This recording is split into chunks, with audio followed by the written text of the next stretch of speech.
Alvin, ang sundalo. Credit to the author. 3031-39. Ang mga pangalan po na nandito ay galing sa mga name generator. Kung meron man pagkakatulad sa mga pangalan ng tao o lugar at pangyayari, ito ay tunay na hindi sinasadya. Mukhang pareho kayong walang pakialam sa 3 angkan at 2 sekta. Isang nagyayelong boses ang umalangaw-ngaw sa hangin, dahilan para maramdaman ng mga tao sa paligid na parang nahulog sila sa isang kuweba na may yelo. Swoosh! Swoosh! Isang bugzo ng hangin ang humampas sa hangin bago isang figure ang tila lumitaw mula sa kawalan sa harap ni Fabian, ang dakilang matatanda ng Sima clan. Ming Feng. Bago pa man magkaroon ng oras si Fabian para gumanti at gamitin ang kanyang celestial origin energy, itinaas ni Ming Feng ang isang brush sa kanyang kamay at umatake ng kasing bilis ng kidlat. Umikot ang brush bago ito nagiba bilang enerhiyang parang dragon at sumugod patungo kay Fabian. Boom! Boom! Boom! Umalangaw-ngaw ang kawalan sa likuran nito. Madali nitong nalagpasan ang celestial origin ni Fabian na siyang nagbalot sa kanya bilang proteksyon. Pagkatapos, hinampas siya ng maladragon na enerhiya bago ito sumabog at naging ambon ng dugo, na nag-iwan lamang ng isang spatial ring at baluti. Swoosh! Swoosh! Ang natitirang puwersa mula sa pag-atake ay naglaho at naging bugzo ng hangin, dahilan para lumipad sa ere ang mga damit ng mga nakamasid, kabilang na si Alvin. Nanlaki ang mga mata ng mga nakatayo malapit kay Fabian kanina sa takot at agad na umatras. Patay na siya. Pinaikit ni Alvin ang kanyang mga mata. Hindi niya inaasahan na mamamatay si Fabian ng ganoon na lang. Huminga ng malalim ang mga tao nang makita nila kung gaano kabilis ang pag-atake ni Ming Feng. Patay na ang dakilang matatanda ng angkan ng Sima. Ang dakilang matatanda ng Sima clan ay isa sa pinakamalakas na makapangyarihang grupo ng angkan. Gayunpaman, napatay siya ng pinuno ng ikatlong sekta ng Koplang sect sa pamamagitan lamang ng isang suntok. Bagamat nabigla si Fabian, dapat ay kaya pa rin niyang gumanti, tama ba? Hindi na ako nagulat. Alam na ang third sect leader ng Koplang Celestial Sect ay mas malakas pa kaysa sa first sect leader ng Koplang Sect. Bukod dito, isa rin siya sa 10 inspector ng Profound Nether Mansion. Nakakalungkot para sa Grand Elder ng Sima clan. Kung nagpadala ang Koplang Celestial Sect ng ibang tao bilang kinatawan, malamang ay mapapagalitan lang siya dahil sa kanyang mga ginawa. Gayunpaman, dahil ang third sect leader ay kumakatawan din sa Profound Nether Mansion bilang isang inspector, natural lang na kailangan niyang maging mas mahigpit dahil tahasang binaliwala ni Fabian ang mga patakaran ng Southern Heaven Ancient Realm. Habang karamihan sa mga tao ay gulat na gulat sa pagkamatay ni Fabian sa kamay ni Ming Feng, ang mga tao mula sa mga puwersang pang-8 baitang na kinabibilangan nina Yuan at Riker ay napalunok. Pakiramdam nila ay napakaswerte nila na hindi sila nagsalita ng padalos-dalos kanina. Kung hindi, tiyak na papatayin din sila ni Ming Feng. Kahit si Fabian na mas malakas kaysa sa kanila ay namatay, paano sila makakaasa na mabubuhay? Dakilang nakatatanda. Ang isa pang nakatatanda mula sa Sima clan ay mapait na lamang ang nagawang mapait na ngumiti matapos niyang masaksihan ang pagkamatay ni Fabian. Matapos hamupa ang kaguluhan mula sa pagpatay ni Ming Feng kay Fabian, mabilis na ibinaling ng mga nanood ang kanilang tingin sa taong mula sa Dorian clan na nagdeklara kanina tungkol sa paghahanap sa pumatay kay Jimiel. Tutal, katulad ni Fabian, tahasan din niyang binaliwala ang isa sa mga patakaran ng Southern Heaven Ancient Realm. Gaya ng inaasahan, ang katawan ni Ming Feng ay kumislap at lumitaw sa harap ng matanda mula sa Dorian clan. Ang matanda mula sa Dorian clan na nakasaksi sa pagkamatay ni Fabian ay agad na namutla nang makita niya si Ming Feng sa harap niya. Para sa isang taong madaling nakapatay kay Fabian, parang pagpatay sa isang langgam kung gugustuhin siyang patayin ni Bo and Ming Fei. Mabilis siyang lumuhad at yumuko habang sinasabing, pinuno ng ikatlong sekta, maawa ka sana. Patawarin mo ako. Walang pakialam si Ming Feng sa pagmamakaawa ng matanda mula sa Dorian clan. Itinaas niya muli ang palumpong sa kanyang kamay. Swoosh! Sa pagkakataong ito, isang sigaw ng espada ang umalangaw-ngaw sa hangin kasabay ng isang maliwanag na sumilay mula sa dulo ng palumpong na parang bulalakaw. Sa sumunod na sandali, isang madugong butas ang nakita sa glebele ng matanda mula sa Dorian clan. Nakataas pa rin ang kanyang kamay sa isang nagtatanggol na poster habang siya ay bumagsak sa lupa. Mas maaga, kinolekta ni Mingfeng ang spatial ring at baluti ni Fabian, ngunit hindi niya kinolekta ang mga ari-arian ng matanda mula sa Dorian clan na para bang hindi niya ito nakitang karapat-dapat sa kanya.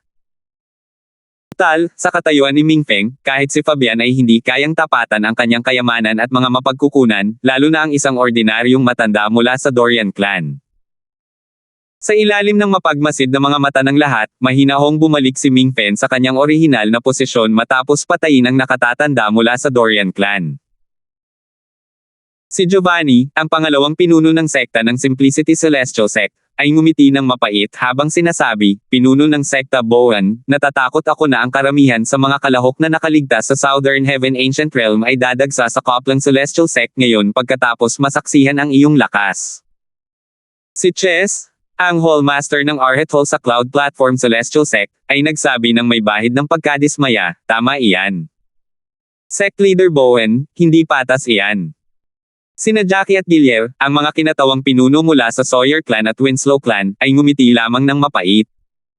Ano ang magagawa nila? Ang pinuno ng ikatlong sekta ng Copland Celestial Sect ay walang dadang makapangyarihan. Natural lamang kung gugustuhin ng mga kalahok na sumali sa Copland Celestial Sect. Halatang hindi kayo natuwa nang ipahayag ni Fabian ang kanyang deklarasyon kanina, pero wala ni isa sa inyo ang nang-ahas na kumilos. Tiningnan ni Mingfeng sina Giovanni at Chess mula sa gilid ng kanyang mga mata habang walang pakialam na sinasabi, dahil malinaw na wala sa inyo ang gagawa ng kahit ano tungkol dito, natural lang na ako ang kumilos. Hindi mapabulaanan ni Giovanni at Chess ang mga salita ni Mingfeng. Tunay ngang hindi sila natuwa, ngunit hindi sila nang-ahas na kumilos sa takot na mapahiya ang kanilang mga sarili. Tutal, ang kanilang lakas ay kapantay lamang ng lakas ni Fabian. Kung magdesisyon si Fabian na tumakas, malamang na hindi nila siya mapipigilan. Upang maiwasan ang kahihiyan, naisip nilang mas makabubuting huwag nang makialam. Matapos hawakan ni Mingfeng ang mga bagay-bagay, ang mga gustong maghiganti ay hindi na nang-ahas na gumawa ng masama. Sa sandaling ito, may sumigaw, mas marami pang taong lumalabas. Sa sandaling ito, isang figure ang lumitaw sa tarangkahan. Di nagtagal, parami ng parami ang mga figurang lumitaw. Jovan. Hindi nagtagal at natagpuan ni Alvin si Jovan sa gitna ng dagat ng mga tao. Alam niyang buhay pa si Jovan dahil nasa scoreboard pa rin ang pangalan ni Jovan. Bagamat ilang puntos lamang ang lamang ni Jovan kay Henry, naipon ni Jovan ang mga puntos na iyon ng walang tulong. Sa 9 na kalahok mula sa supporting Fall Nation, 4 lamang ang nakaligtas. Bukod sa akin, kina Jovan, at Henry, si Myra lang ang nakaligtas, naisip ni Alvin sa sarili matapos niyang basahin ang mga pangalan sa scoreboard. Si Myra ay isa sa 2 babaeng kalahok mula sa supporting Fall Nation. Isang matandang babae na isang Celestial King ang sumama sa kanya rito. Kapatid na Darfield. Sigaw ni Jovan habang diretsong papunta kay Alvin at sa mga tao mula sa supporting Fall Nation. Matapos batiin ni Jovan si Clarence, ang emperador ng supporting Fall Nation, humarap siya kay Alvin at Mausisa na nagtanong, kapatid na Darfield, ilang puntos ang naipon mo? Iwinagayway niya ang kanyang accumulative points Jade habang patuloy na sinasabi, nakaipon ako ng 22 puntos. Sumulyap si Alvin sa scoreboard at sinabing may bahagyang ngiti sa kanyang mukha, bakit hindi mo tingnan ang scoreboard? Magiliw na ipinaalala ni Henry sa kanyang kapatid at makahulugang sinabi, dapat kang magsimula sa tuktok ng scoreboard. Agad na inilipat ni Jovan ang kanyang tingin sa tuktok ng scoreboard. Napasigaw siya, unang pwesto, Jude na may 278 puntos. Nako! Baliw ang henyong cultivator na walang sekta mula sa East Ming Nation. Paano siya napunta sa tuktok? Kalimutan mo na siya. Bakit hindi mo tingnan ang susunod na pangalan? Udyok ni Henry. Natigilan si Jovan nang makita ang pangalawang pangalan sa scoreboard. Alvin, 286 na puntos. Ang epekto ng mga salitang ito ay parang bomba kay Jovan. Kay kapatid na Darfield. Pipi pangalawa ka ba sa ranggo? Hindi makapaniwalang tiningnan ni Jovan si Alvin. Paano mo nagawa yun? Nangyari lang yun. Sabi ni Alvin habang nagkibit balikat.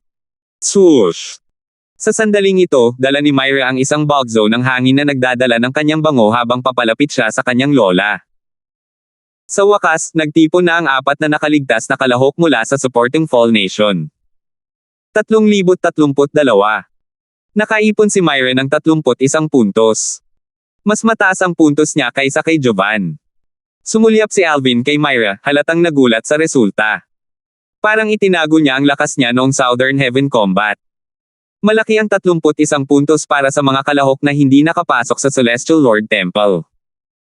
Dahil sa mga puntos na ito, nakapasok si Myra sa top 100. Pangalawa si Alvin sa ranggo. Samantala, nanlaki ang mga mata ni Myra sa gulat nang tingnan niya ang scoreboard. Instinctively siyang lumingon kay Alvin. Alam niyang namumukod tangi ito at ang pinakamalakas sa mga overarching heavenly supreme celestial sa supporting Fall Nation, ngunit maraming natatanging henyo mula sa mga rehiyon na nasa ilalim ng kontrol ng Profound Nether Mansion. Kung isasantabi ang maraming puwersa ng Grade 8 at Grade 7, mayroon ding 1,000 Grade 8 na mga bansa tulad ng supporting Fall Nation. Sa ganitong kapaligirang lubos na mapagkompetensya, paano siya hindi mabibigla na nagawang pumangalawa ni Alvin? Nangyari lang ba? Natigilan si Jovan. Kumikibot ang mga gilid ng kanyang mga labi. Nakaipon lamang siya ng 22 puntos matapos makipaglaban sa kanyang buhay na nakataya at ilang muntik ng mamatay. Gayunpaman, ayon kay Alvin, A sentimo, nagkataon lang na nakaipon siya ng 286 na puntos. Sa huli, bumantong hininga si Jovan, bahagyang nalungkot, bago niya binago ang usapan. Kapatid na Darfield, nakapagdesisyon ka na ba kung alin sa 3 sekta at 2 angkan ang sasali? Sa aking palagay, ang Sawyer clan at Winslow clan ay hindi sulit sa iyong oras dahil tiyak na mas uunahin nila ang kanilang mga lineal disciples kaysa sa iyo. Maaaring magsikap sila ng kaunti para tulungan kang makapasok sa Profound Nether Mansion, at iyon lang. Sa kabilang banda, magkaiba ang Simplicity Celestial Sect, ang Cloud Platform Celestial Sect, at ang Copland Celestial Sect. Bihirang maging isyo ang nepotismo. Tiyak na hindi sila mag-aatubiling gamitin ang lahat ng kanilang mga mapagkukunan para tulungan kang makapasok sa Profound Nether Mansion. Sang-ayon ako. Bahagyang tumango si Alvin. Naisip din niya ito kaya hindi niya naisip ang sumali sa Sawyer clan at sa Winslow clan.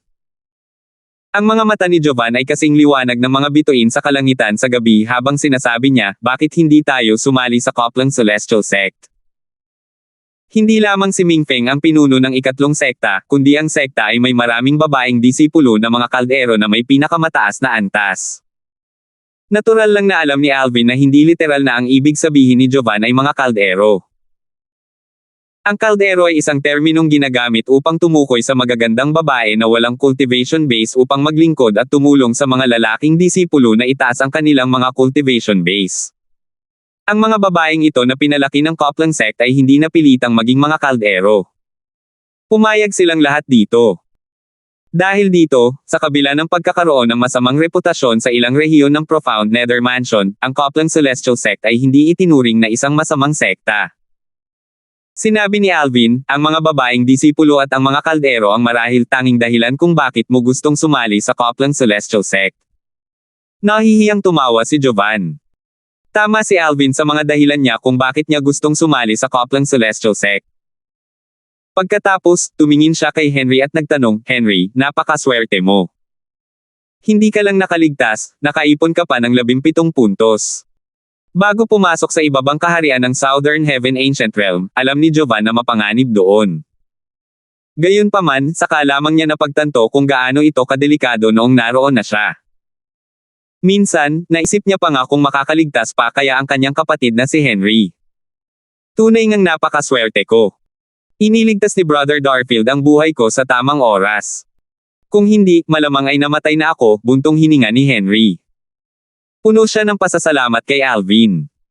Tutal, kung wala si Alvin, wala sana siya rito kasama nila ngayon. Anong nangyari? Tanong ni Jovan. Matapos isalaysay ni Henry ang kanyang muntik ng kamatayan, labis na nagpasalamat si Jovan kay Alvin. Gayunpaman, si Alvin ay nawala sa kanyang isipan sa sandaling ito. Kung hindi sinabi sa kanya ng Chaos Divine Earth na nailigtas niya si Henry, hindi niya ito malalaman. Tutal, lahat ng alaala mula sa sandaling nalaman niya ang tungkol sa Celestial Lord Temple hanggang sa oras na siya ay pinalabas ay nabura na. May mga alaala si Henry tungkol sa pagliligtas sa kanya ni Alvin dahil nalaman lamang niya ang tungkol sa Celestial Lord Temple pagkatapos siyang iligtas ni Alvin. Pareho kayong nawala ng mga alaala. Nabigla si Jovan nang malaman niyang nawalan din ng ilan sa mga alaala sina Alvin at Henry noong nasa ibabang kaharian sila ng Southern Heaven Ancient Realm. Sa kabaligtaran, naalala niya ang lahat ng kanyang panahon sa ibabang kaharian. Tumango si Henry bago nagsalita, hindi ko alam kung anong nangyari. Pero ako ang unang pinalabas kasama ang isang grupo ng mga tao, kabilang si Alvin, na malinaw na pinakamalakas sa lahat ng kalahok. Nakakalungkot na nawala ang mga alaala ko. Isang mapait na ngiti ang makikita sa kanyang mukha habang nagsasalita. Isang matandang lalaki na sumama kay Clarence, ang emperador ng bansang sumusuporta sa pagbagsak, ang nagsabi rito, hindi mo ba narinig ang mga salita ni Elder Jackie? Ang mga nawala ng alaala ay nagkaroon ng isang partikular na hindi inaasahang engkwentro. Bukod dito, sa mga taong ito, may ilan na nakaunawa sa batas ng panahon. Sinabi ni Clarence, napakaliit ng posibilidad. Sa nakalipas na 10,000 taon, walang sinuman sa mga rehiyon sa ilalim ng kontrol ng Profound Nether Mansion ang matagumpay na nakabisado ang batas ng oras sa mas mababang kaharian ng Southern Heaven Ancient Realm. Sa mga nakaraang taon, ang ilang mga tao mula sa mga puwersang nasa ika-6 na baitang ay nakaintindi lamang sa fundamental DPT ng batas ng oras, ang Time Elemental DPT. Sa makatuwid, huwag kang malungkot kung hindi mo matagumpay na naunawaan ang batas ng oras. Malinaw niyang sinabi ang mga salitang ito sa pagtatangkang aliwin sina Alvin at Henry. Tumango ang dalawa. Tama ang kamahalan. Ang batas ng panahon ang pinakamalalim sa apat na kataas-taasang batas. Mahirap itong maunawaan ng mga ordinaryong tao. Tumango si Jovan bilang pagsang-ayon. Kung hindi ako nagkakamali, sa palagay ko ay matagumpay kung naunawaan ang batas ng oras, naisip ni Alvin sa sarili. Hindi na siya makapaghintay na subukan ang kapangyarihan ng batas ng oras. Tutal, ang batas ng panahon ang pinakamalalim at pinakamahiwaga sa apat na kataas-taasang batas. Nahigitin nito ang batas ng kalawakan, ang batas ng buhay, at ang batas ng kamatayan.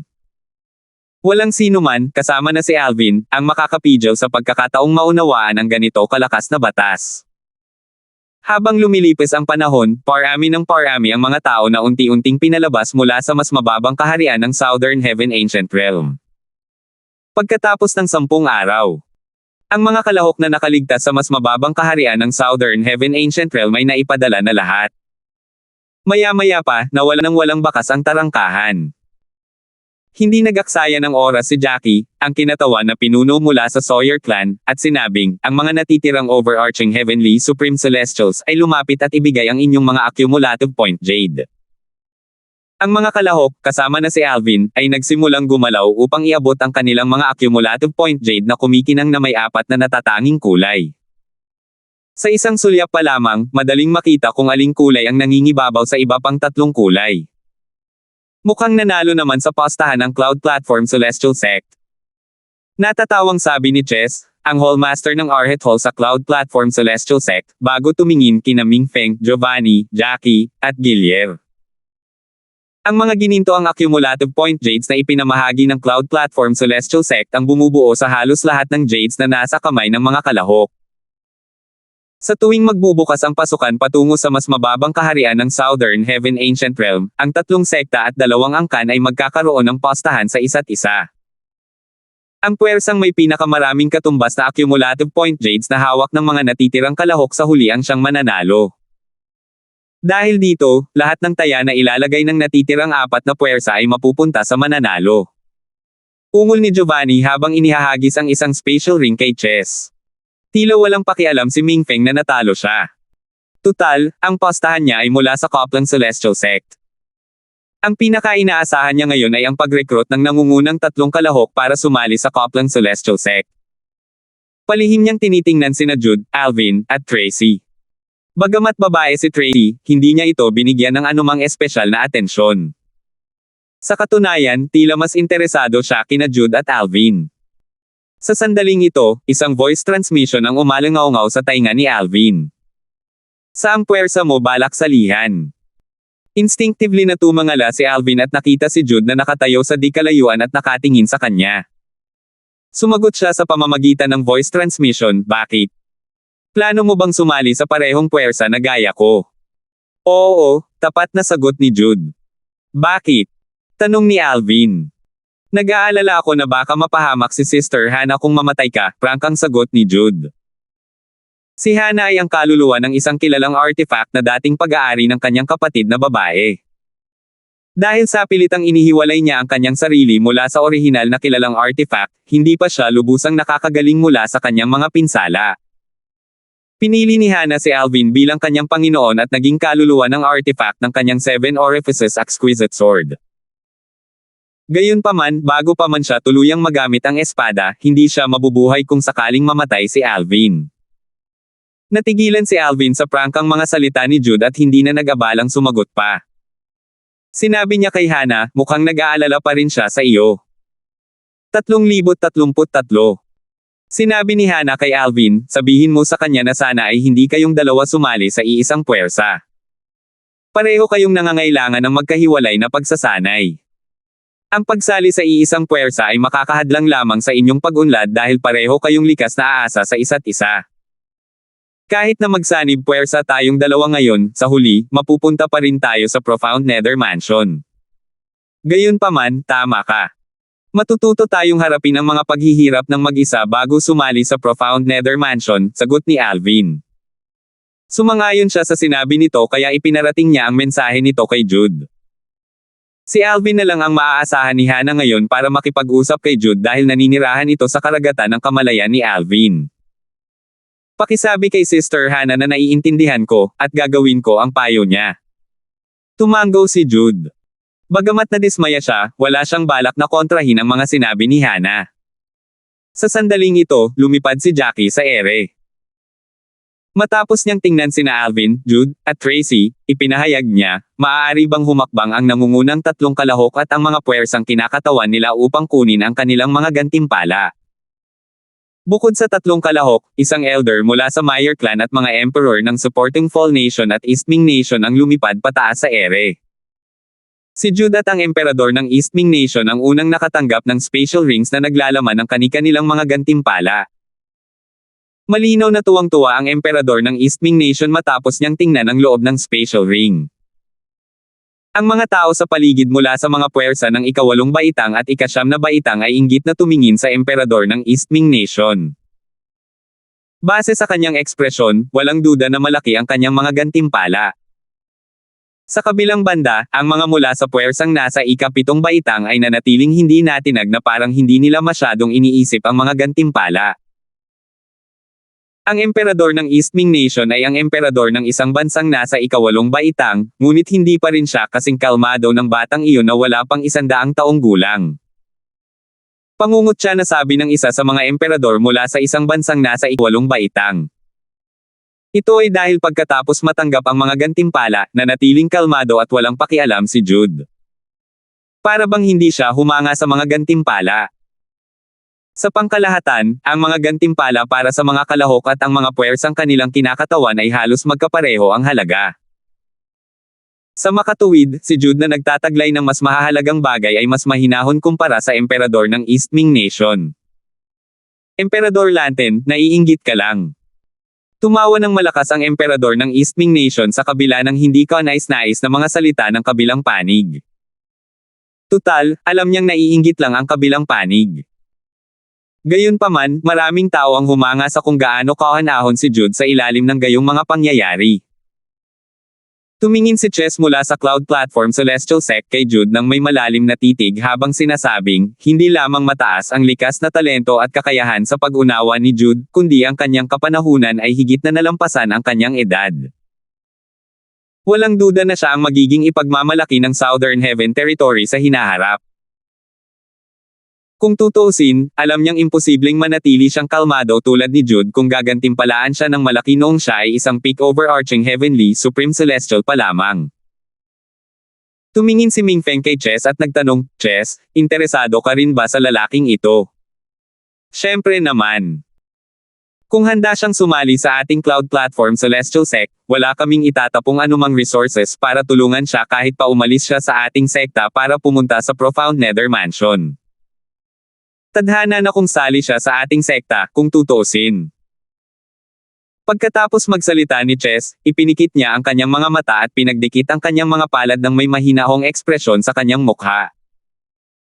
Nang makita ito, si Giovanni mula sa Simplicity Sect ay napangisi bago sinabi, "Chess, ikaw na kalbong asno." Ang batang ito ay nakatakdang maging isa sa mga piling makapangyarihang nilalang sa Southern Heaven Territory. Interesado ka lang sa kanya dahil sa mga benepisyong maidudulot niya sa Cloud Platform Celestial Sect.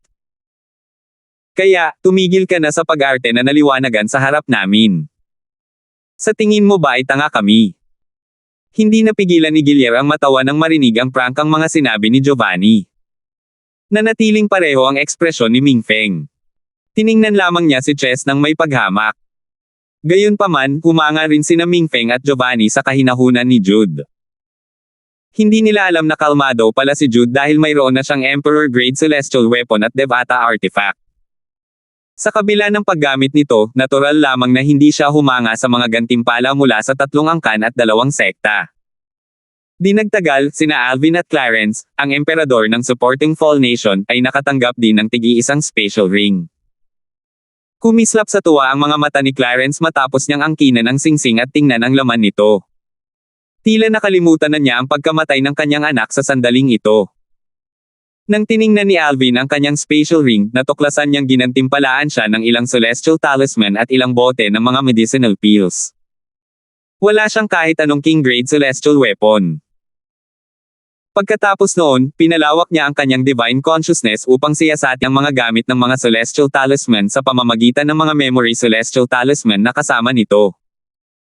Ang Thunder Talisman ay naglalaman ng 2 lalim mula sa batas ng kulog. Ito ay inukit ng isang Celestial King at kayang patayin ang halos lahat ng Celestial Duke.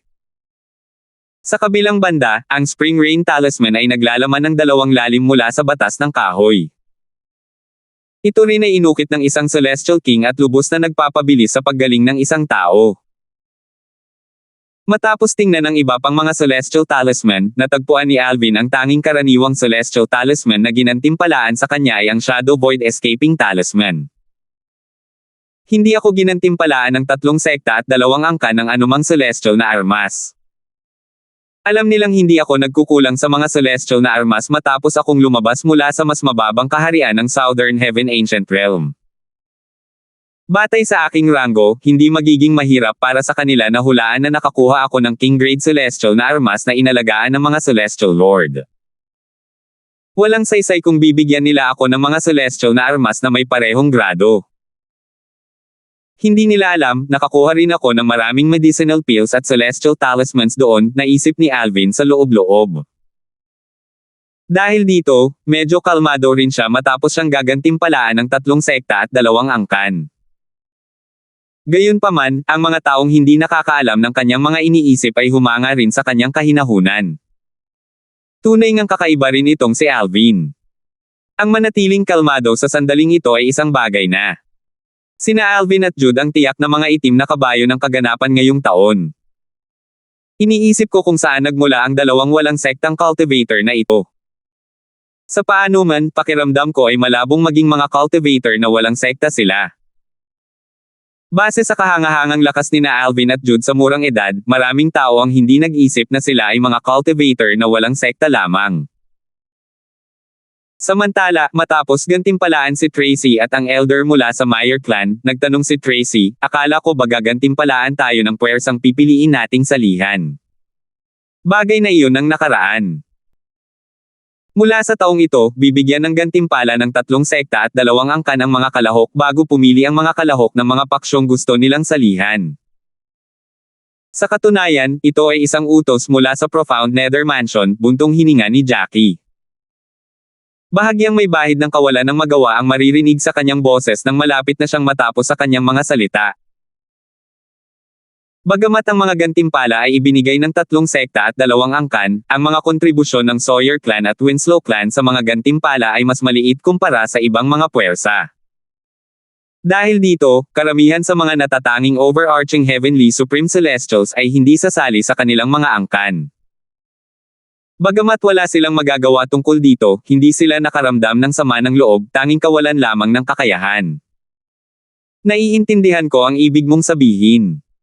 Tumango si Tracy. Gayon din, nanatiling walang pakialam si Tracy at ang nakatatanda mula sa Meyer clan sa mga gantimpala. Gayunpaman, walang nagulat sa kanilang kawalan ng reaksyon. Tutal, ang Meyer clan ay isang grade 7 clan. Kapantay lang nila ang Sawyer clan at ang Winslow clan sa yaman at mga mapagkukunan. Hindi lang sila gaanong kilala dahil ang dalawa pang clan ay malapit na kaakibat ng Profound Nether Mansion. 3034. Hindi nakakapagtaka kung ang tatlong sekta at dalawang angkan ang unang nagbibigay ng mga gantimpala sa mga kalahok.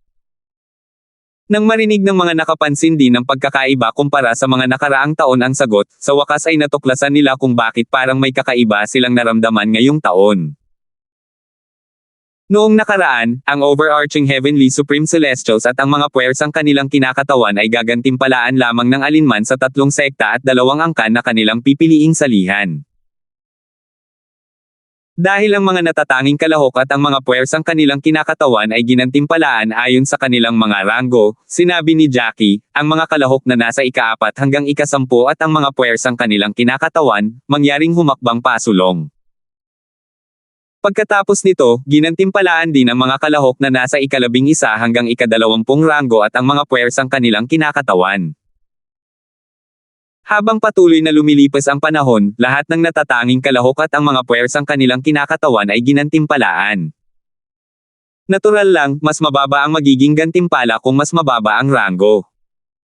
Matapos maibigay ang lahat ng gantimpala, tiningnan ni Jackie ang lahat ng kalahok bago tuluyang natuon ang kanyang mga mata kay Jude. Pagkatapos, sinabi niya, ang nangungunang 30 kalahok mula sa itaas hanggang sa ibaba, mangyaring humakbang isa-isa at piliin ang puwersang napagpasyahan ninyong salihan. Mangyaring tandaan na kapag nagawa na ang desisyon, hindi na ito mababawi. Mag-isip kayong mabuti bago gumawa ng inyong pagpili. Swoosh! Si Jude, na nasa unang pwesto, ang unang humakbang paarap. Tiningnan niya ang 5 kinatawang pinuno mula sa 3 sekta at 2 angkan. Sa sandaling ito, iba't ibang boses ang umalangaw-ngaw sa kanyang isipan. Ang 5 kinatawang pinuno ay nagpadala sa kanya ng mga voice transmission upang hikayatin siyang sumali sa kani-kanilang puwersa. Nangako silang gagawin nila ang lahat para matulungan siyang makapasok sa Profound Nether Mansion sa lalong madaling panahon kung pipiliin niyang sumali sa kanila. Pigil ang hininga ng mga tao at ng mga tao mula sa 3 sekta at 2 angkan habang hinihintay ang pagpili ni Jude.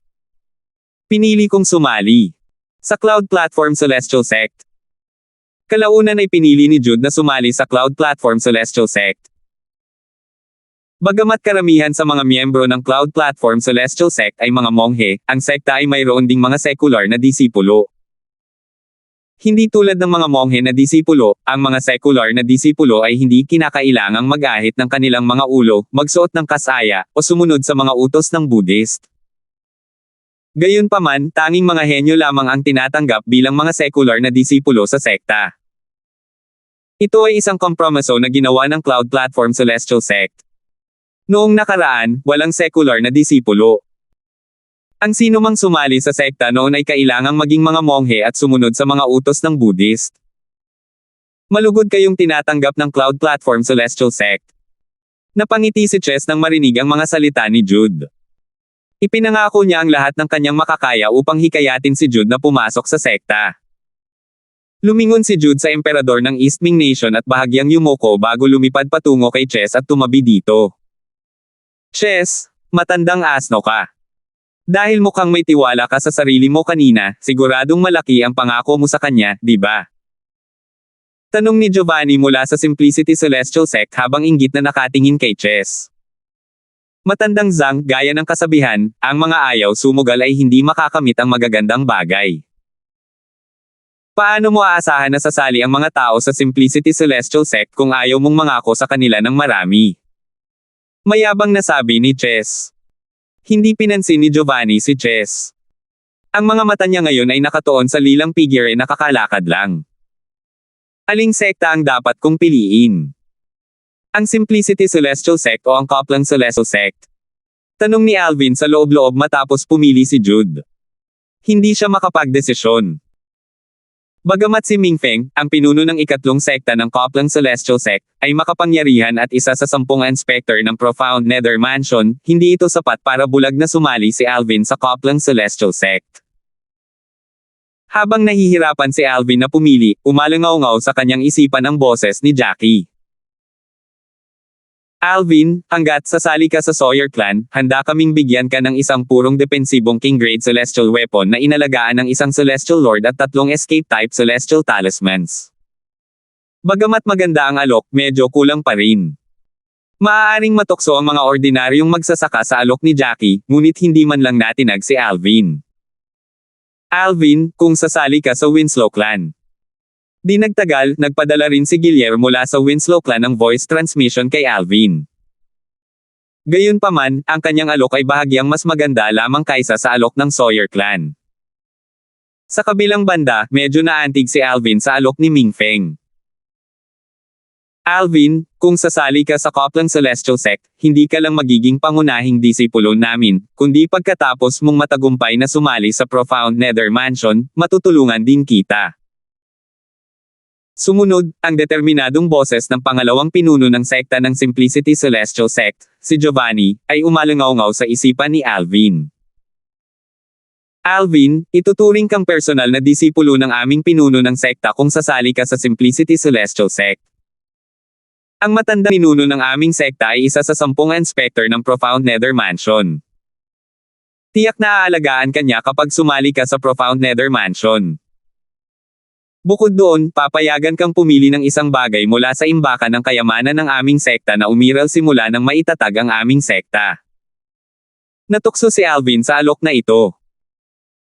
Batay sa kanyang kaalaman, alam niyang ang Simplicity Celestial Sect ang pinakamatandang sect na may 7 baitang sa mga rehiyong nasa ilalim ng kontrol ng Profound Nether Mansion. Kahit ang Cloud Platform Celestial Sect at ang Coplang Celestial Sect ay hindi maihahambing dito. Alvin.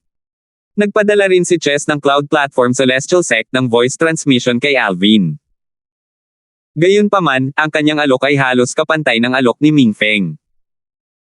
Parehong mas mababa ang alok ng Coplang Celestial Sect at ng Cloud Platform Celestial Sect kumpara sa alok ng Simplicity Celestial Sect. Ano ang inialok sa iyo ng matandang monghe bago ka sumali sa Cloud Platform Celestial Sect? Tanong ni Alvin kay Jude gamit ang voice transmission.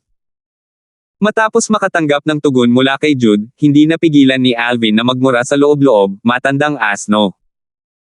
Natuklasan niya na ang alok sa kanya ni Chess ay mas mababa kaysa sa ipinangako niya kay Jude. Sa huli, nagpadala si Alvin ng voice transmission kay Giovanni. Gusto kong pumili ng 3 bagay mula sa Treasure Vault ng Simplicity Celestial Sect.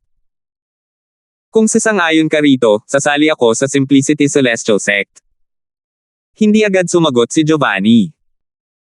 Alam ni Alvin na si Giovanni ay nakikipag-usap sa sect leader ng Simplicity Celestial Sect sa pamamagitan ng isang Communication Celestial Talisman. Pagkaraan ng ilang sandali, sumagot si Giovanni, ang pinakamaraming maya-alok namin sa iyo ay 2 bagay. Kung ipipilit mo ang 3 bagay, pasensya na, ngunit hindi ka na namin ibibigay. Bahagyang tumango si Alvin bago niya ipahayag ang kanyang desisyon, pinipili ko ang Simplicity Celestial Sect. Pagkatapos, lumipad siya para tumabi kay Giovanni. Ngumiti si Giovanni nang may paninigas at sinabing, malugod kayong tinatanggap ng Simplicity Celestial Sect. Naging hindi maganda ang ekspresyon ni Mingfeng nang hindi niya makuha sina Jude at Alvin na sumali sa Coplang Celestial Sect. Makahulugan niyang tanong, matandang Zhang, matandang asno, ano ang ipinangako mo sa kanila? Pakiramdam niya ay hindi kulang ang alok niya sa 2 nangungunang kalahok. Bakit hindi nila tinanggap ang alok niya? Isang ngiti lamang ang isinagot ni Giovanni at Chess sa tanong ni Mingfeng. Inilipat ni Mingfeng ang kanyang tingin kay Alvin at nagpadala ng isa pang mensahe, voice transmission. Sabihin mo sa akin, ano ang ipinangako sa iyo ni Old Zhang? Bibigyan kita ng 3 Shadow Void Escaping Talisman bilang kapalit. Gusto ko ng 10 anting-anting, sagot ni Alvin.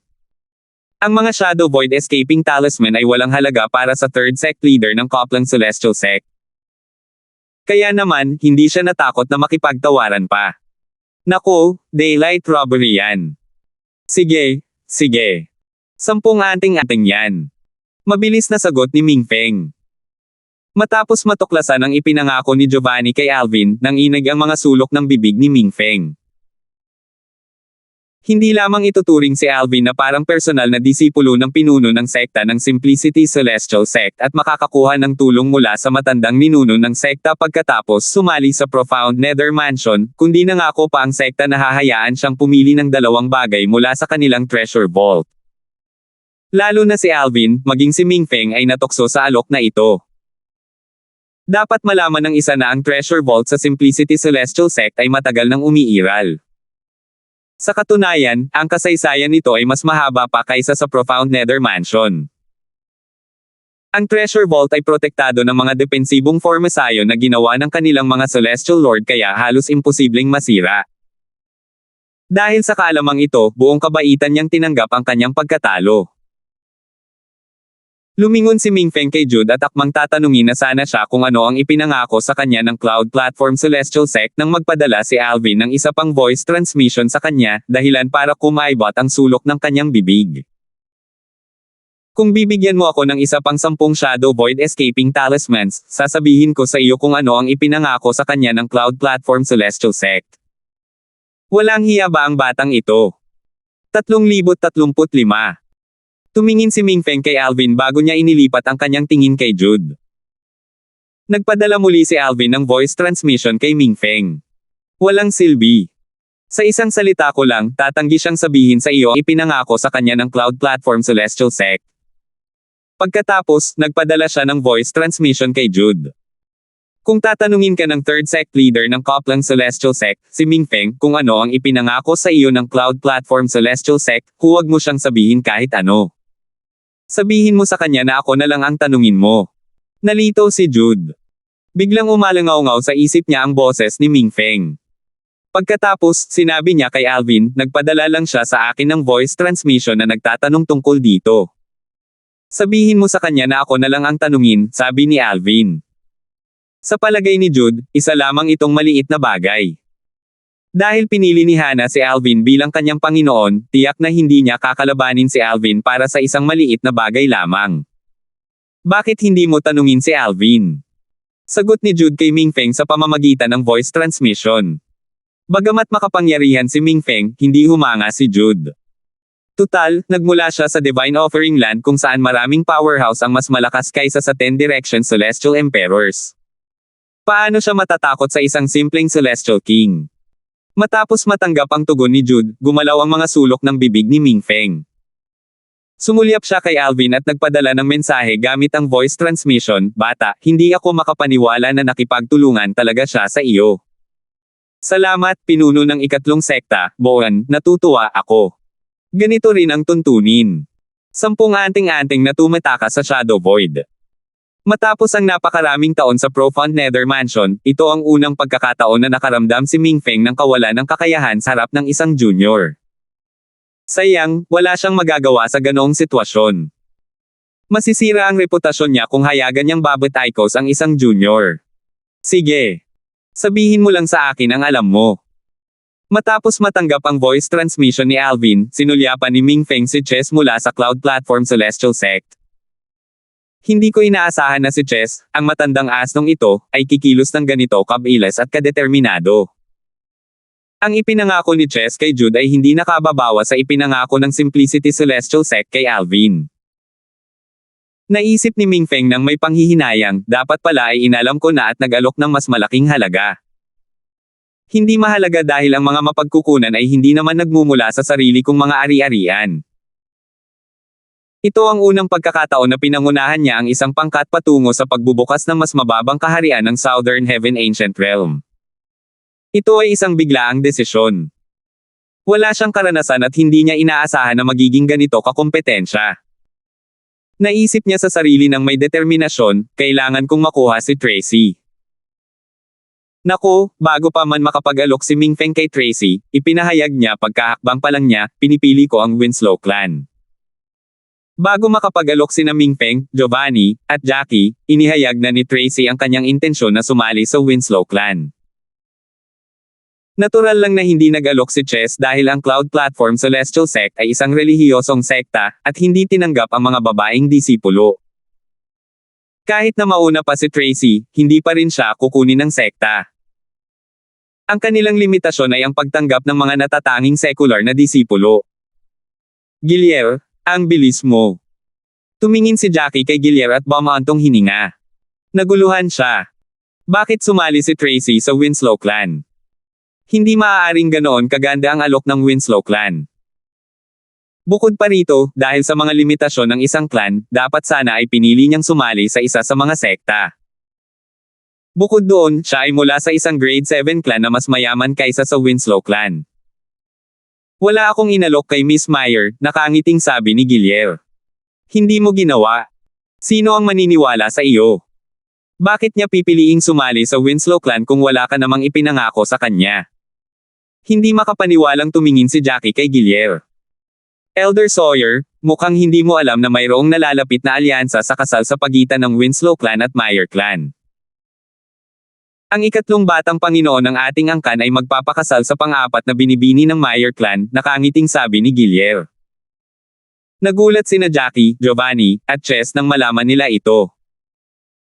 Pinaikit ni Mingfeng ang kanyang mga mata at marahang sinabi, base sa aking pagkakaalam, ang ikaapat na binibini ng Meyer clan at si Tracy ay magkapatid na biolohikal.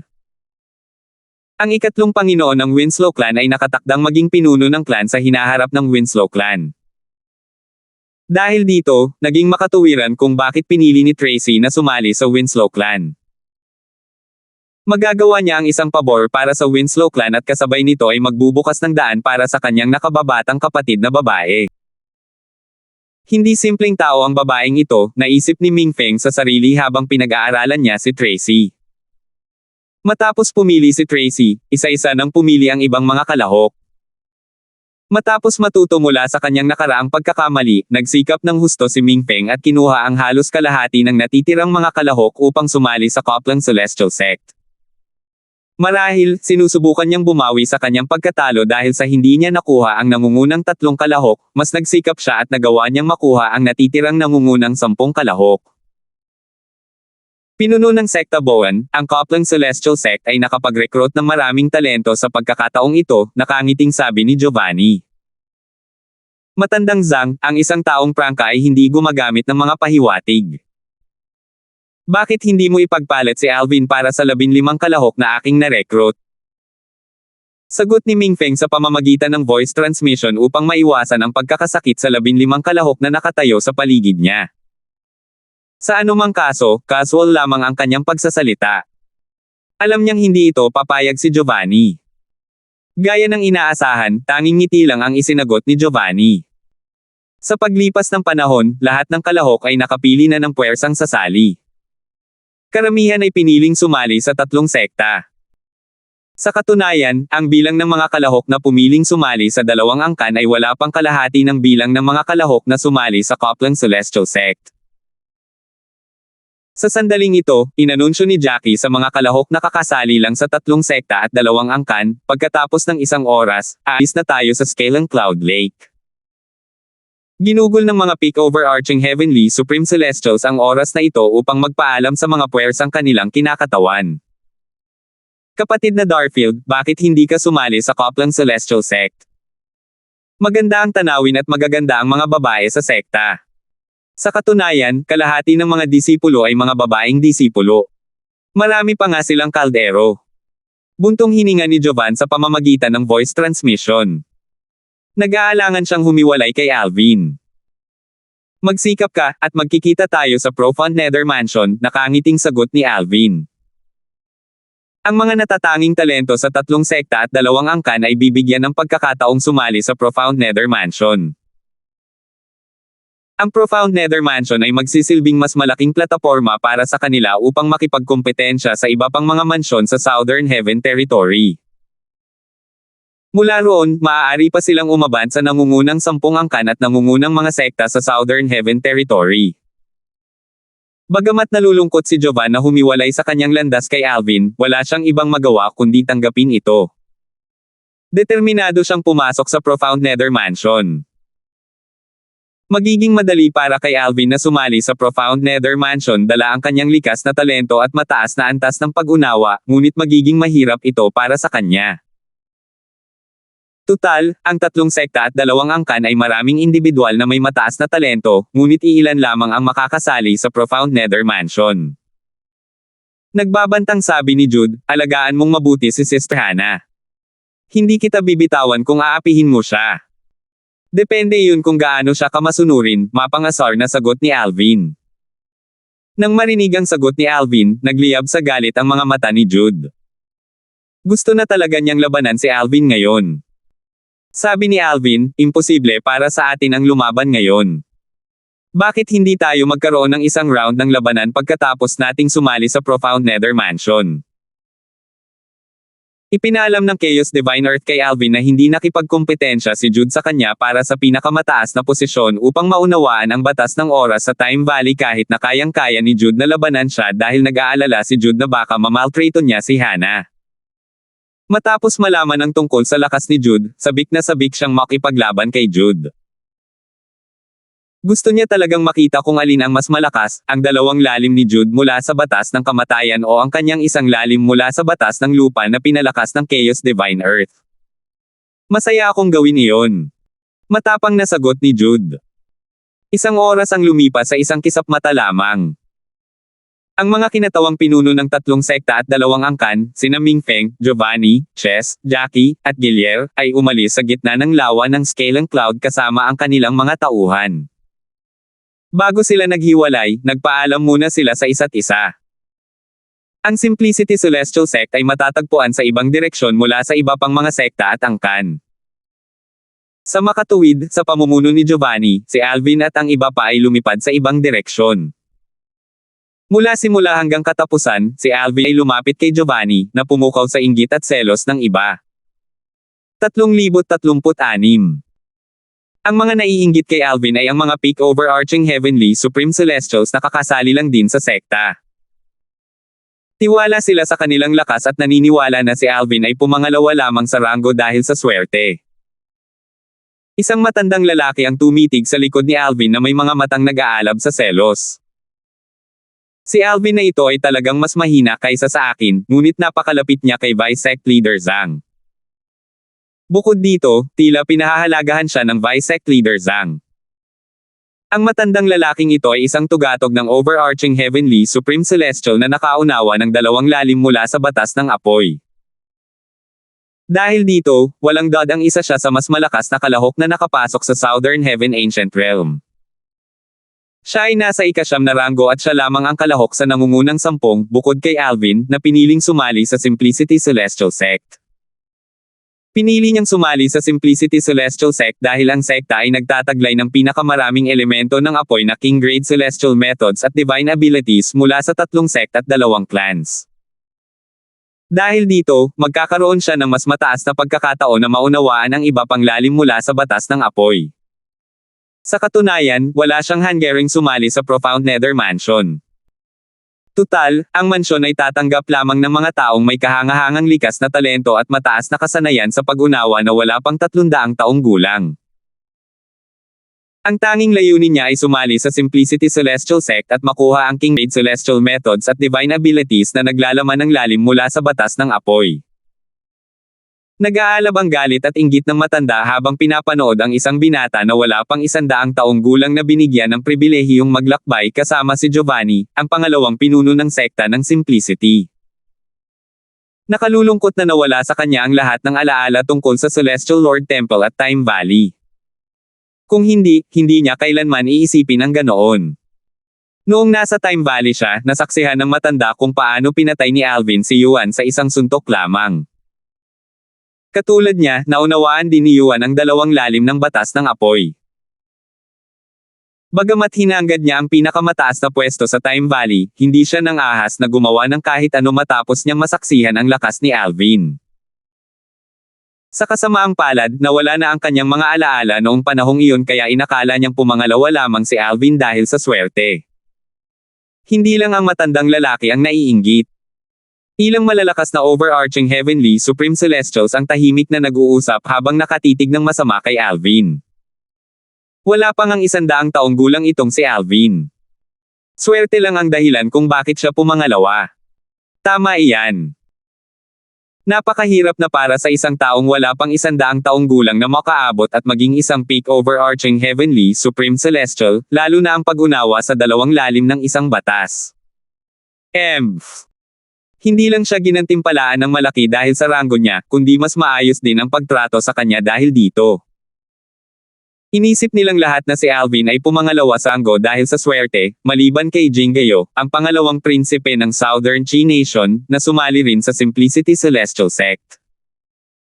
Ang kanyang lakas ay kapantay ng iilang peak overarching heavenly supreme celestials dahil naunawaan niya ang fundamental profundity ng batas ng kulog, ang Thunder Elemental Profundity. Hindi tulad ng iba, hindi niya minamaliit si Alvin. Tutal, bago siya pumasok sa mas mababang kaharian ng Southern Heaven Ancient Realm, nagkaroon siya ng tunggalian kay Alvin. Dahil dito, alam niya kung gaano kalakas si Alvin. Hindi siguro alam ng mga ugok na ito na naunawaan na ni Alvin ang dalawang lalim ng batas ng mundo kahit na wala pa siyang 100 taong gulang, naisip ni Jingayo sa sarili nang marinig niya ang tahimik na usapan sa kanyang paligid. Samantala, tinanong ni Giovanni si Alvin, "Alvin, isa ka ba talagang cultivator na walang sekta?" Oo. Bahagyang tumango si Alvin.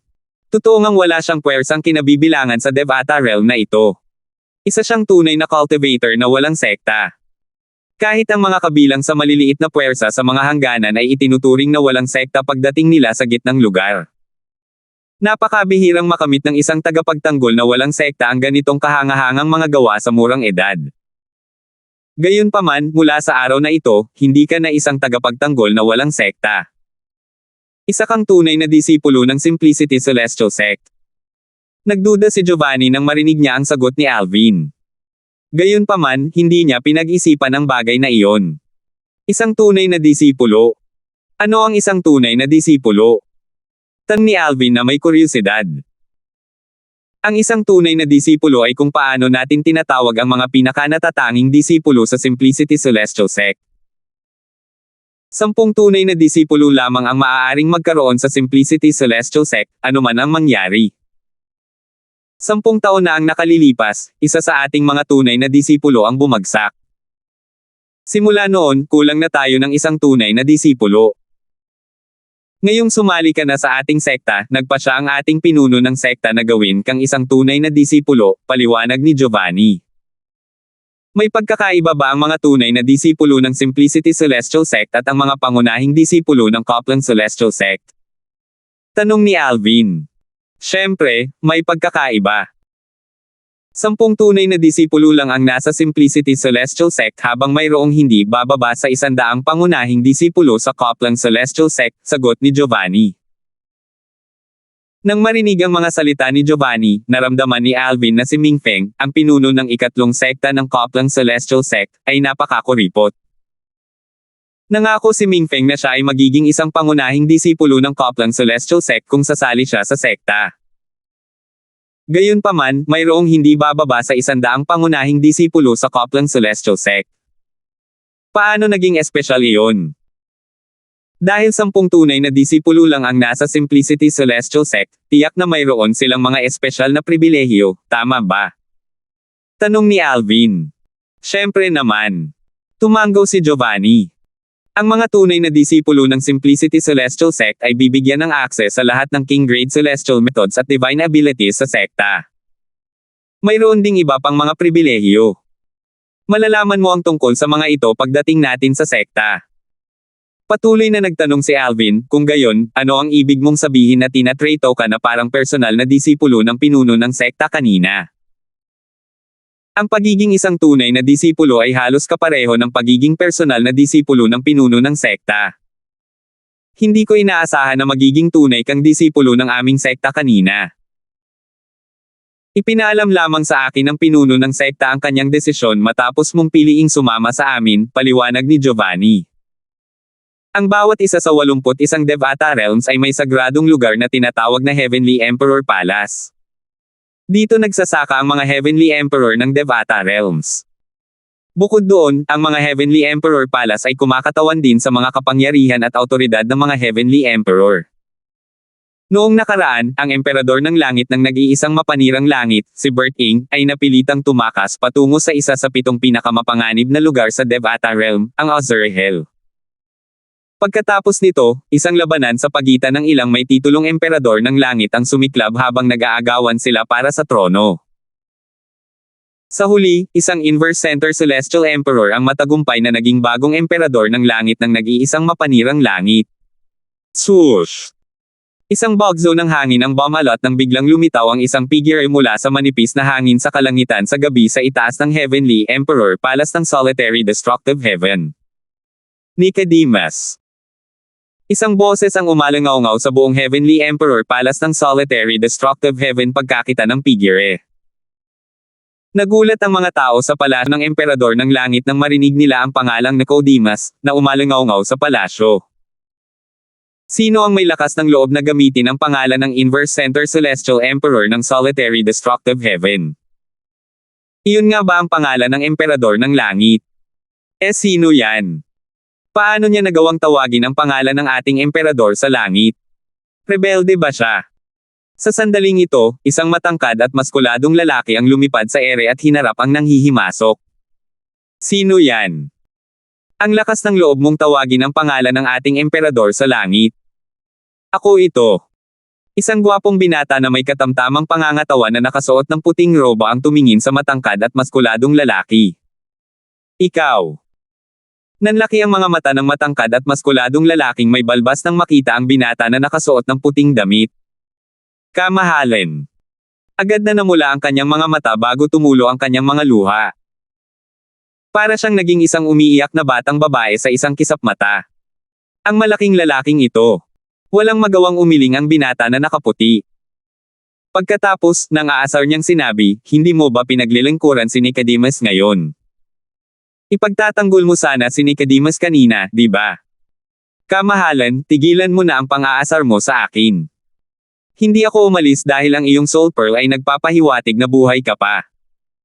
Nanatili ako para hintayin ang iyong pagbabalik. Mapait na ngumiti ang lalaking may balbas. Pagkatapos, kumunot ang kanyang noo habang nagtanong, Kamahalan, bakit medyo mahina ang iyong boses? Walang pakialam na sumagot ang binata na nakaputi, kinakausap kita sa pamamagitan ng aking doppelganger gamit ang batas ng mundo. Gulat na sigaw ng lalaking may balbas, Kamahalan, nakagawa ka ba ng malaking tagumpay? 3037. Si Master Edmund yan. Kahit si Master Edmund ay nabigla sa katapangan ng taong iyon na tawagin ang emperador sa langit sa pangalan. Kahit hindi siya mamatay, magiging lumpo siya, kahit papaano.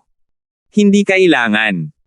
Dahil ang taong iyon ay napakatapang na gamitin ang pangalan ng emperador sa langit, maaaring siya ay talagang malakas. Nang marinig ng mga tao mula sa Heavenly Emperor Palace ng Solitary Destructive Heaven ang boses ng lalaking may balbas, agad nilang nakilala ang boses nito. Ang lalaking may balbas ay si Edmund, isang emperador ng Siyam na palasyo. Siya ay isang may titulong emperador ng langit, at ang kanyang titulo ay emperador ng langit na savage ng langit. Matagal nang pumasok ang makalangit na savage celestial emperor na si Edmund sa palasyo ng mga emperador ng langit sa Solitary Destructive Heaven. Ang kanyang lakas ay pangalawa lamang sa makalangit na emperador ng Solitary Destructive Heaven. Siya ang dating kanang kamay ni Bert Ing, ang makalangit na emperador ng Solitary Destructive Heaven. Matapos mapilitang tumakas si Bert Ing patungo sa impyerno ng Azure ng kanyang umaatake, may iba pang naging emperador ng langit ng nag-iisang mapang wasak na langit. Gayunpaman, pinili ni Edmund na manatili. Maraming tao ang lumipad pataas sa langit para mapanood ang kaguluhan. Sa sandaling ito, muling umalangaw-ngaw ang malakas na boses ni Edmund sa palasyo ng emperador sa langit. Nicodemus, bumalik na ang kanyang kamahalan. Bilasan mo at isuko ang trono. Nang marinig ang mga salita ni Edmund, nagliwanag ang mga mata ng maraming matatanda sa palasyo ng emperador sa langit. Bumalik na ang emperador sa langit. May tumawa ng malakas. Alam kong makakaligtas ang kamahalan sa impyerno ng Azure. Gayunpaman, si Nicodemus ay hindi basta-basta na lang susuko. Nabalitaan kong nagkaroon siya ng tagumpay kamakailan. Hindi siya mas mahina kaysa sa kanyang kamahalan.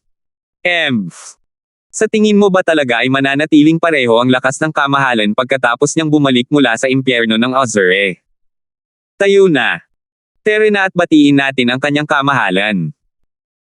Isang grupo ng mga elder mula sa Heavenly Emperor Palace ang pumailanglang sa ere at naglakad patungo sa dalawang figure na nakatayo sa di kalayuan. Nang makita ang puting figure, yumuko ang grupo ng mga matatanda at sabay-sabay siyang binati. Kamahalan. Ang binata na nakasuot ng puting damit na nakatayo sa harap ng grupo ng mga matatanda ay walang iba kundi ang dating amo ng Heavenly Emperor Palace sa Solitary Destructive Heaven, si Berting. Bahagyang tumango si Berting bilang tugon bago niya ibinaling ang tingin sa silangan. Isang matangkad na figure ang natano sa di kalayuan. Isa siyang lalaking nasa katanghaliang gulang na nakasuot ng pilak na damit. Ang kanyang kutis ay parang jade, at may marangel na anyo sa paligid niya. Ang lalaking nasa katanghaliang gulang na nakasuot ng pilak ay lumapit kay Berting mula sa malayo. Sa bawat hakbang niya, ang kawalan ay marahas na umaalon sa kanyang likuran. Nakakagulat. Berting, hindi ko inaasahan na makakaligtas ka sa impyerno ng Azure. Nicodemus. Walang pakialam na tiningnan ni Berting ang lalaking nakapilak at nasa katanghaliang gulang. Base sa mga salita ni Berting, malinaw na ang lalaking nasa katanghaliang gulang na nakasuot ng pilak ay walang iba kundi si Nicodemus, ang bagong Heavenly Emperor ng Solitary Destructive Heaven. Sa mga nakalipas na taon, inalagaan mong mabuti ang Solitary Destructive Heaven para sa akin. Nagtrabaho ka ng husto. Ngayong nakabalik na ako, maaari mo nang isuko ang iyong titulo bilang Heavenly Emperor ng Solitary Destructive Heaven. Sa kabila ng walang pakialam na tono ni Berting, ramdam ng lahat ang banta rito. Berting, balak mo bang ipagpatuloy ang posisyon bilang Heavenly Emperor ng Solitary Destructive Heaven? Tingnan natin kung sapat ang lakas mo para gawin iyon. Hindi inaasahan ni Nicodemus na magiging ganito kaprangka si Berting sa kanyang intensyon. Pinaikit niya ang kanyang mga mata, at agad na lumitaw ang isang malamig na ekspresyon sa kanyang mukha. Kalmadong sumagot si Berting, kung hindi ako nagkakamali, natalo na kita dati. Nakaraan na yan. Nakangising sabi ni Nicodemus, hindi na ako katulad ng dati. Iniisip ko kung bumuti na ba ang lakas mo. Pagkatapos niyang magsalita, isang talim na may 3 talampakang haba na naglalabas ng mabangis na aura ang lumitaw sa kanyang kamay. Ikaw ang kasalukuyang Heavenly Emperor ng Solitary Destructive Heaven, pero wala ka pa ring Devata artifact. Walang pakialam na tiningnan ni Berting ang 3 talampakang haba ng espada sa kamay ni Nicodemus na may bahagyang ngiti sa kanyang mukha. Halatang kinukutya niya ang lumang sandat ni Nicodemus.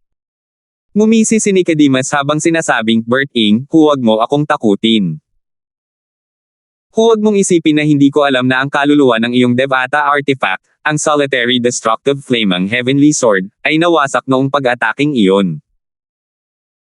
Sa kasalukuyan, ang lakas ng iyong Solitary Destructive Flaming Heavenly Sword ay, sa pinakamarami, katumbas ng celestial weapon na nasa kamay ko. Kuangling. Nang marinig ang mga salita ni Nicodemus, naalala ni Berting ang mga eksena kung kailan isinakripisyo ng soul artifact ng kanyang Solitary Destructive Flaming Heavenly Sword ang kanyang sarili upang iligtas siya. Mahigpit na nakakuyom ang kanyang mga kamay habang inaalala ang kanyang pangako kay Kuangling, ang soul artifact ng kanyang espada. Kuangling. Ipinapangako kong papatayin ko ang taong iyon para ipaghiganti ka kapag muling nagbukas ang Divine Offering Land. Nang makabawi si Berting sa kanyang katinoan, sinabi niya kay Nicodemus, dapat ba tayong mag-deathmatch? Siyempre naman. Walang saysay kung hindi natin isusugal ang ating buhay. Walang pag-aalinlangang sagot ni Nicodemus. Sige. Tumango si Berting. Pagkatapos niyang magsalita, bigla siyang nag-iba ng anyo at naging isang beige na enerhiya. Pagkatapos, ang beige na enerhiya ay nahati sa hindi mabilang na mga espada ng enerhiya bago ito sumabog. Swoosh! Swoosh! Swoosh! Sa isang kisap mata lamang, ang mga energy sword ay bumuo ng isang hola na tila kayang maglaman ng langit at lupa sa ibabaw ng Heavenly Emperor Palace sa Solitary Destructive Heaven. Boom! Boom! Boom! Isang sunod-sunod na malalakas na pagsabog ang umalangaw-ngaw sa hangin kasabay ng pagyanig ng langit at lupa. Bigla na lamang lumiit ang hola na ikinulong si Nicodemus. Ito ay nagbago ang ekspresyon ni Nicodemus nang makita niya si Berting na nagiging beige na enerhiya. Habang lumiliit ang hola, naramdaman niya ang isang mapang-ipang puwersa na pumipilit sa kanya hanggang sa puntong hindi niya na maikilos ang kanyang celestial origin energy. Puno ng kawalan ng pag-asa at takot ang kanyang boses habang sinasabi niya, "Berting, ikaw. Talaga bang nakalusot ka at naging isang Diyos?" Karamihan sa 10 direksyon ng mga emperador sa langit ay naghirap na maging isang Diyos. Ito ay isang napakahirap na proseso. Isang Diyos. Ang kamahalan ay naging Diyos na. Ay ito. Tila ang kalamidad na sumapit sa kamahalan ay hindi lamang hindi siya napatay kundi binigyan pa siya ng isang hindi inaasahang pagkakataon. Ang grupo ng mga elder mula sa Heavenly Emperor Palace sa Solitary Destructive Heaven ay malinaw na natuwa at namangha sa natuklasang ito. Iniisip ko kung paano biglang nagbago ang kanyang kamahalan at naging enerhiyang katulad ng sa batas ng mundo. Lumalabas na doppelganger niya lang pala iyon. Matagal ko nang naririnig na pagkatapos maging Diyos ang isang tao, kung lubos niyang napag-aralan ang lahat ng lalim ng isang batas, makakalikha siya ng isang doppelganger. Lumalabas na ang kanyang doppelganger pala ang pinabalik ng kanyang kamahalan. Isang doppelganger lang ay sapat na para durugan ang isang may titulong Celestial Emperor tulad ni Nicodemus. Ang lakas ng isang Diyos ay talagang nakakatakot.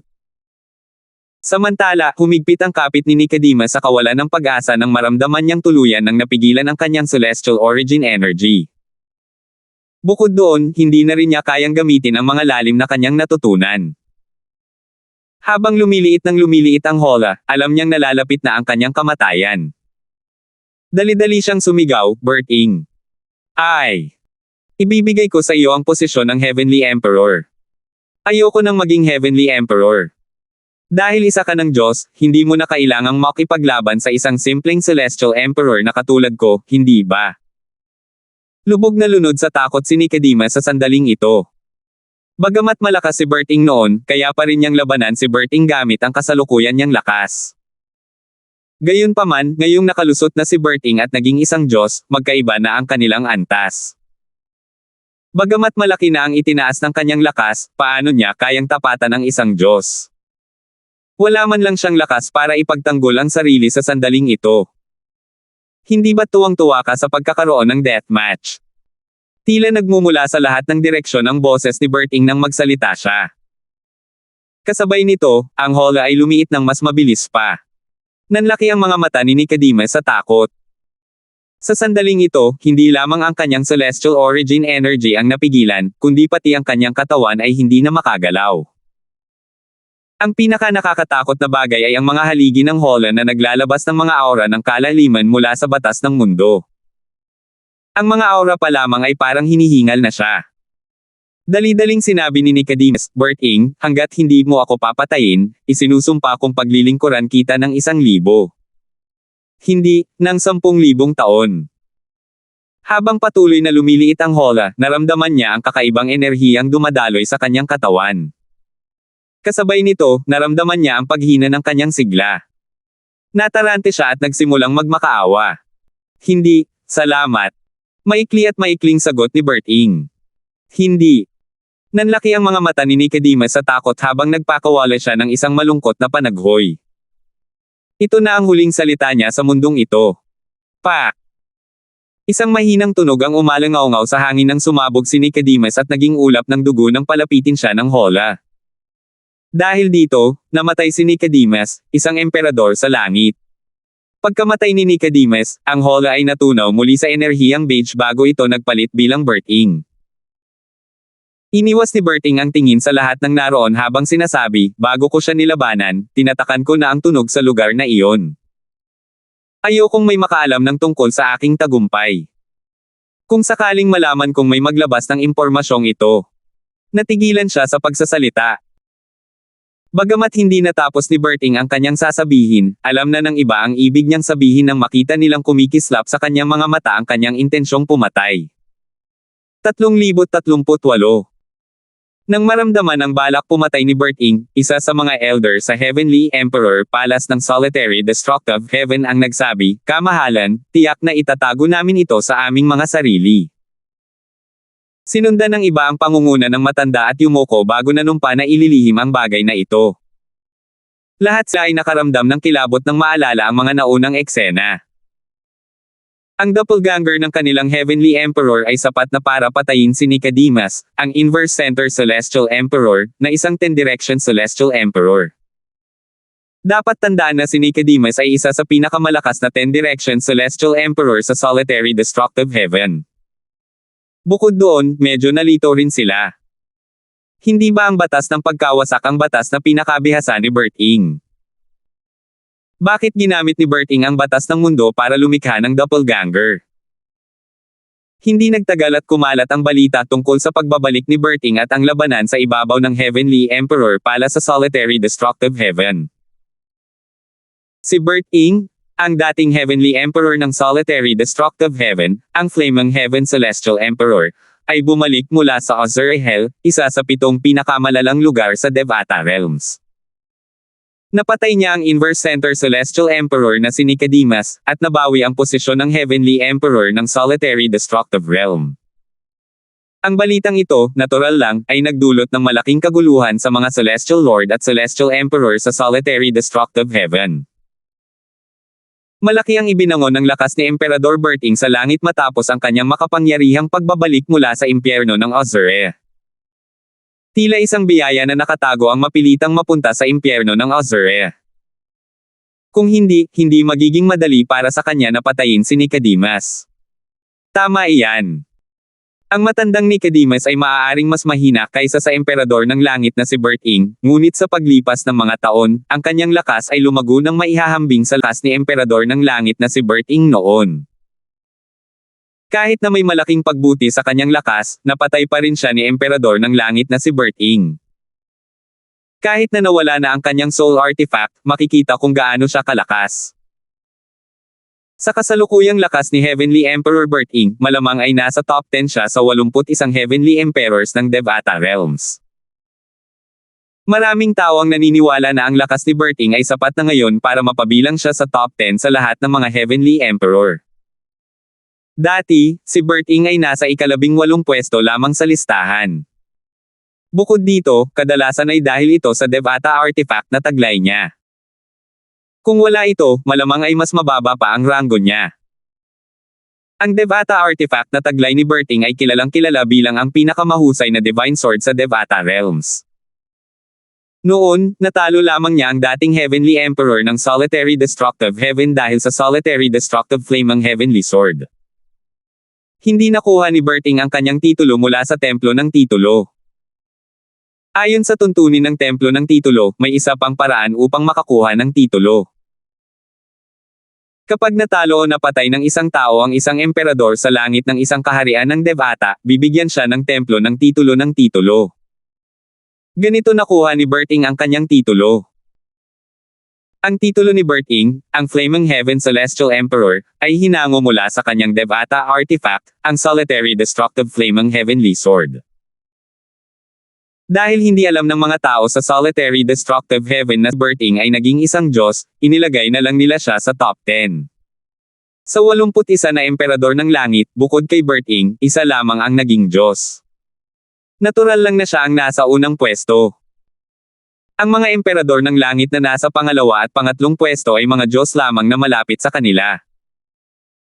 Tanging si Berting lamang ang nakakaalam kung bakit niya sinasadyang itago ang kanyang tagumpay bilang isang lihim. Sa isang isla sa Heavenly Emperor Palace ng Solitary Destructive Nation. Si Edmund, ang makalangit na Savage Celestial Emperor, ay nakatayo na parang isang bantay sa labas ng isang maliit na kubo na gawa sa kahoy. Tinanong niya ang isang binata na nakaputi na nakaupo sa harap ng isang mesang gawa sa kahoy, "Kamahalan, itinatago mo ba ang katotohanan na ikaw ay naging isang Diyos dahil sa Title Temple?" Si Berting, ang binata na nakaputi, na nakabalik na sa kanyang posisyon bilang Heavenly Emperor ng Solitary Destructive Heaven, ay tumangala at sumagot, "Edmund, may mga bagay na mas mabuting itago mo na lang. Hindi mo na kailangang sabihin pa ng malakas." "Opo." Nang marinig ito, hindi na humingi ng sagot si Edmund.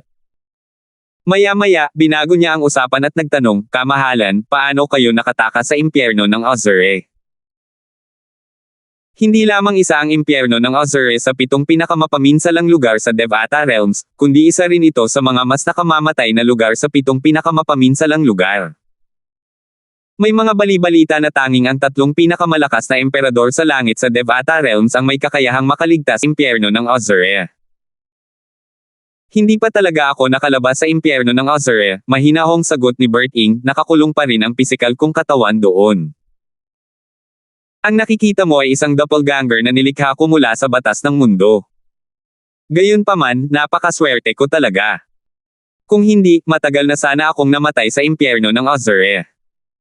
Sa kabila ng kawalang bahala ni Bert Ing, bahagya pa ring nakaramdam si Edmund ng kaunting takot sa boses ni Bert Ing nang magsalita si Bert Ing tungkol sa impyerno ng Osiris. Dahil dito, naisip ni Edmund na ang impyerno ng Osiris ay lubhang mapanganib na kahit ang mga Diyos ay maaaring mamatay doon. Kung hindi, bakit pa rin nakukulong si Bert Ing na naging Diyos na? Natatakot niyang tinanong, nakakatakot ang impyerno ng Osiris. Mas nakakatakot ito kaysa sa inaakala mo. Nanatiling walang pakialam ang tono ni Bert Ing, ngunit mahigpit na nakakuyom ang kanyang mga kamay, at basang-basa ng pawis ang kanyang mga palad. Maya-maya, nagtanong si Edmund, kamahalan, nasaan ang doppelganger ng inyong batas ng pagkawasak? Naunawaan na ni Bert Ing ang lahat ng lalim ng batas ng pagkawasak bago pa niya natapos na maunawaan ang lahat ng lalim ng batas ng lupa. Matapos maging isang Diyos, maaari na siyang lumikha ng isang doppelganger mula sa bawat batas na kanyang natutunan. Dahil ang kanyang doppelganger mula sa batas ng lupa ay narito, nasaan ang kanyang doppelganger mula sa batas ng pagkawasak? Sumagot si Bert Ing, pinadala ko siya para asikasuhin ang ibang bagay. Sa espiritong sumasakop sa langit. Sa Southern Heaven Territory, isang rehiyon na nasa ilalim ng kontrol ng Profound Nether Mansion. Bilang isa sa 3 sekta at 2 angkan, ang Simplicity Celestial Sect ay malapit na nauugnay sa Profound Nether Mansion at nagmamay-ari ng maraming katamtamang celestial crystal veins. Sa lupain ng Simplicity Celestial Sect, isang higanteng spirit gathering formation ang itinayo sa gitna ng mga katamtamang ugat ng celestial crystal upang tipunin ang lahat ng heaven and earth spirit energy mula sa mga ugat ng celestial crystal. Dahil dito, ang heaven and earth spirit energy sa lupain ng Simplicity Celestial Sect ay mas siksik kumpara sa labas ng mundo. Ito ay halos perpektong lugar para sa cultivation. Natural lang, ang densidad ng heaven and earth spirit energy ay hindi pantay sa Simplicity Celestial Sect. May ilang lugar kung saan ang heaven and earth spirit energy ay 5 beses na mas densidad kaysa sa ibang lugar sa estate. Sa sandaling ito, sa pangunguna ni Giovanni, ang pangalawang pinuno ng sekta ng Simplicity Celestial Sect, si Alvin at ang iba pa ay nakapasok na sa lupain ng sekta. Habang sila'y namamasyal, magalang na binabati ng mga disipulo ng Simplicity Celestial Sect si Giovanni tuwing makikita nila ito. Pangalawang pinuno ng sekta. Panginoong Bise-Pinuno ng sekta. Marami sa mga disipulo ang nakatingin kay Alvin ng may pagtataka. Paano silang hindi magiging mausisa tungkol sa binata na pinayagang maglakbay ng napakalapit sa kanilang pinuno ng Bise-sekta? Hindi dapat maging simple ang kanyang pagkakakilanlan dahil ganoon ang trato sa kanya. Sa sandaling ito, may tumawag mula sa malayo, Senior Tiyuhin. Di nagtagal, isang binata na nakaberde ang lumitaw sa harap ni Giovanni at yumuko dito. Nang makita ang bagong dating, nakangiting nagtanong si Giovanni, Renan, alam ba ng iyong Panginoon na nakabalik na ako? Opo. Tumango ang binata na nakaberde. Pinayuhan ako ng aking Panginoon na imbitahan ka at si junior brother Alvin na makita siya. Para naman sa iba, ako ang gagawa ng mga kinakailangang pagsasaayos para sa kanila. Pagkatapos nito, inilipat niya ang kanyang tingin kay Alvin na nakatayo sa tabi ni Giovanni at nagtanong, hula ko ay si brother Alvin ito. Pagkalabas pa lang ni Renan, napansin na ni Alvin ang bakas ng selos sa kaibuturan ng mga mata ni Renan. Ngayong nakatitig na sa kanya si Renan, nakita na niya ang bakas ng puot sa mga mata nito. Naguluhan siya nang makita ito. Sino siya? Unang beses pa lang naming magkita, pero kinamumuhian na niya ako. Nagseselos. Kinamumuhian ba niya ako dahil nagseselos siya? Sa kabila ng kanyang mga iniisip, bahagyang tumango si Alvin bilang tugon kay Renan. Tumingin si Giovanni kay Alvin at nakangiting sinabi, Alvin, siya si Renan Zing. Siya ang ikatlong disipulo ng kasalukuyang pinuno ng sekta ng Simplicity Celestial Sect. Pagkaraan ng maikling sandali, nagpatuloy si Giovanni sa pagsasabing, tayo na at bisitahin ang pinuno ng sekta. Pagkatapos, humarap siya kay Renan Zing at sinabing, Renan, iiwan ko na sa iyo ang iba. Pakiusap, alagaan mo sila. Opo, tiyuhin. Nang ibalik ni Renan ang tingin kay Giovanni, tila nawala ang bakas ng inggit at puot. Nang paalis na si Alvin kasama si Giovanni, umalangaw-ngaw sa hangin ang boses ni Renan. Kapatid na Alvin, ikaw ang unang tao sa kasaysayan ng Simplicity Celestial Sect na naging tunay na disipulo bago pa man tumuntong sa sekta. Narinig ni Alvin ang hinanakit at ayaw sa boses ni Renan nang sabihin ni Renan ang mga salitang tunay na disipulo. Tunay na alagad. Pagkatapos magsalita ni Renan, hindi lamang ang mga disipulo ng Simplicity Celestial Sect sa paligid ang nagulat, maging ang mga kalahok na sumunod kay Giovanni dito mula sa Scalang Cloud Lake ay nagulat din. Si Alvin ay binigyan na ng titulong isang tunay na disipulo bago pa man siya tumuntong sa Simplicity Celestial Sect. Ang mga tunay na disipulo ng Simplicity Celestial Sect ay binibigyan ng pinakamahusay na pagtrato sa sekta. Nabalitaan ko na dalawa sa mga tunay na disipulo ay direktang disipulo rin ng pinuno ng sekta. 3,039. Bagamat si Renan ay direktang disipulo ng kasalukuyang pinuno ng sekta ng Simplicity Celestial Sect, hindi siya isang tunay na disipulo. Malamang kaya halatang nagseselos siya kay Alvin. Itabi mo siya, kahit ako ay nagseselos. Bagamat ang grupo ng mga peak overarching Heavenly Supreme Celestials ay kakasali pa lamang sa Simplicity Celestial Sect, alam na nila ang tungkol sa mga tunay na disipulo sa sekta. Samantala, ang mga nagpapatrulyang disipulo ay nagsimulang mag-usap-usap sa isa't isa. Totoo na may bakante para sa ika-10 tunay na disipulo. Gayunpaman, ipinagkaloob ito ng Lord Sect Leader sa isang taong hindi pa opisyal na disipulo ng sekta. Sino ba talaga siya? Hindi lang siya ginawang tunay na disipulo ng Lord Sect Leader, kundi ginagalang din siya ng Lord Vice Sect Leader. Ang grupong ito ng mga taong ibinalik ni Lord Vice Sect Leader sa sekta ay ang mga natitirang kalahok mula sa Southern Heaven Ancient Realm na piniling sumali. Ang ating Simplicity Celestial Sect. Malamang na ang binata ay isa ring kalahok. Base sa pakikitungo sa kanya ng Lord Vice Sect Leader, malamang na mataas ang ranggo niya sa scoreboard. Mataas ba ang ranggo niya sa scoreboard? Wala pa nga siyang 100 taong gulang, gaano na kaya kataas ang ranggo niya? Hindi pa siya 100 taong gulang. Oo nga. Malayong maunawaan ng isang peak overarching Heavenly Supreme Celestial na wala pang 100 taong gulang ang higit sa isang lalim ng isang batas. Bakit ganoon kagalang ang pakikitungo ni Lord Vice Sect Leader sa isang tao? Malamang na hindi siya isang simpleng tao. Tutal, paano magagawa ng Lord Sect Leader na maging tunay na disipulo ng Simplicity Celestial Sect ang isang ordinaryong tao? Labis na nagtataka ang lahat ng mga disipulo kung bakit ang binata na nakasuot ng lila ay lubos na pinapabore ng Sect Leader at ng Vice Sect Leader ng Simplicity Celestial Sect. Bilang Vice Sect Leader ng Simplicity Celestial Sect, natural lang na maayos ang pandinig ni Giovanni. Hindi mahirap para sa kanya na marinig ang mga talakayan sa kanyang paligid. Aniya, bagamat wala pang 100 taong gulang si Alvin, pangalawa siya sa scoreboard ng Southern Heaven Ancient Realm. Sandali siyang tumigil bago nagpatuloy sa pagsasalita, bukod doon, isa rin siyang peak overarching Heavenly Supreme Celestial na nakaunawa ng 2 lalim mula sa batas ng mundo. Pagkatapos magsalita ni Giovanni, nakangiti niyang sinabi kay Alvin, Alvin, huwag mo silang pansinin. Kilalanin natin ang pinuno ng sekta. Sige.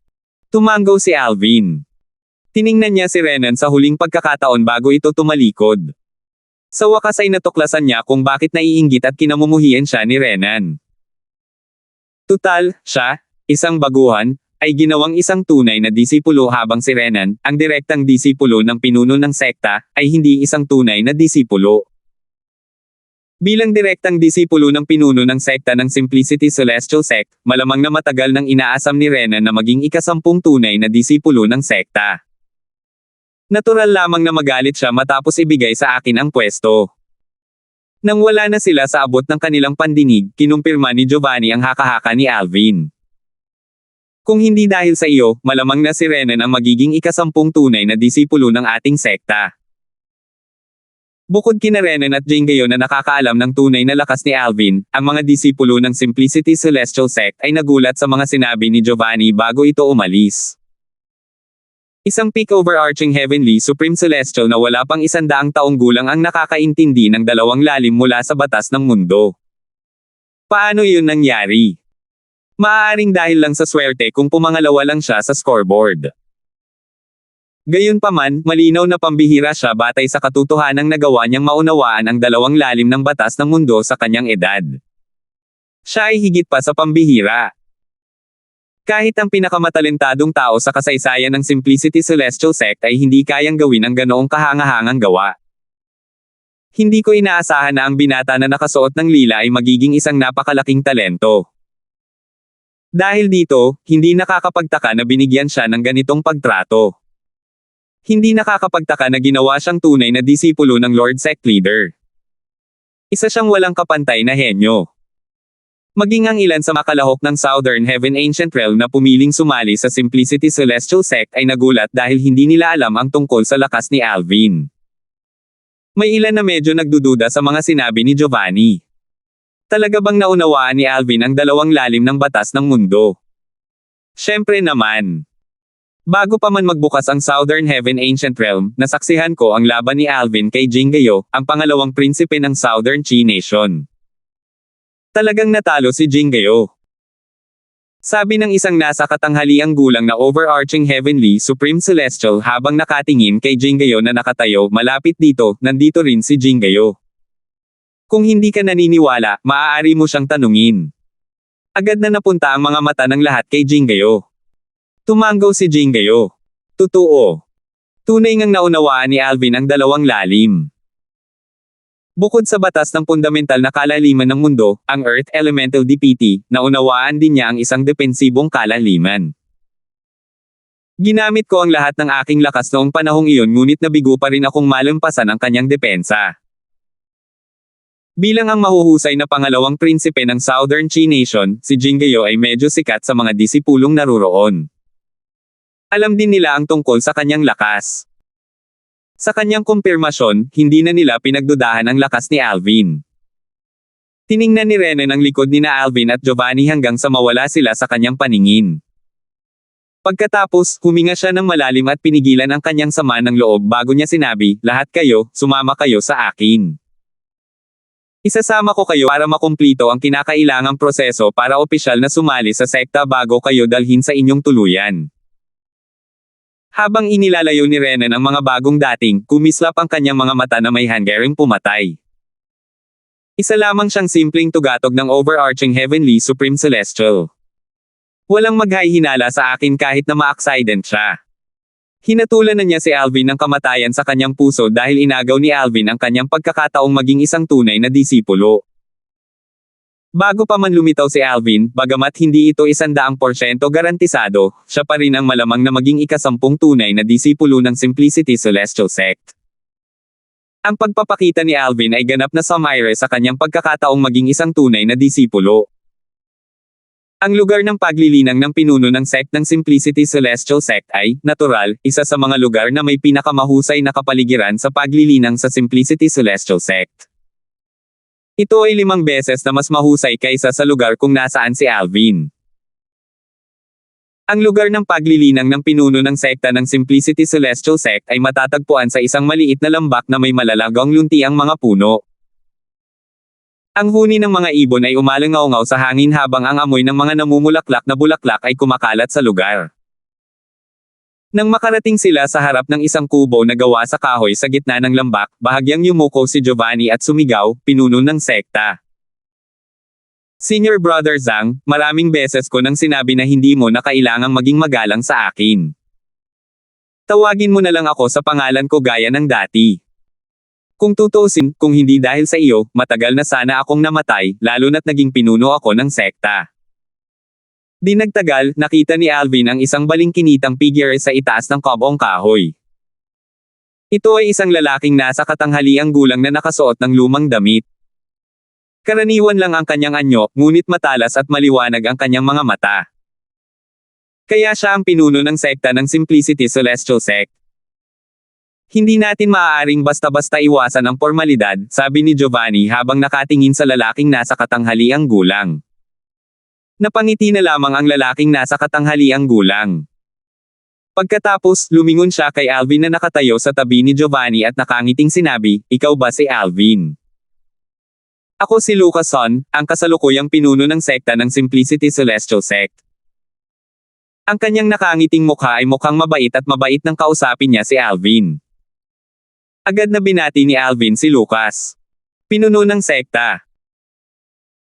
Ibinahagi sa akin ni Senior Brother Zhang ang tungkol sa iyo sa pamamagitan ng isang Communication Celestial Talisman." Tumingin si Lucas kay Alvin at sinabing, "Gayunpaman, gusto ko pa ring subukan ang iyong lakas kung hindi mo mamasamain." Hindi na hinintay ni Lucas ang sagot ni Alvin at nagpatuloy sa pagsasabing, "Hindi na kailangang sabihin pa na puputulan ko ang aking celestial origin energy sa isang tepik overarching heavenly supreme celestial, at 2 lalim lang ang gagamitin ko mula sa isang batas."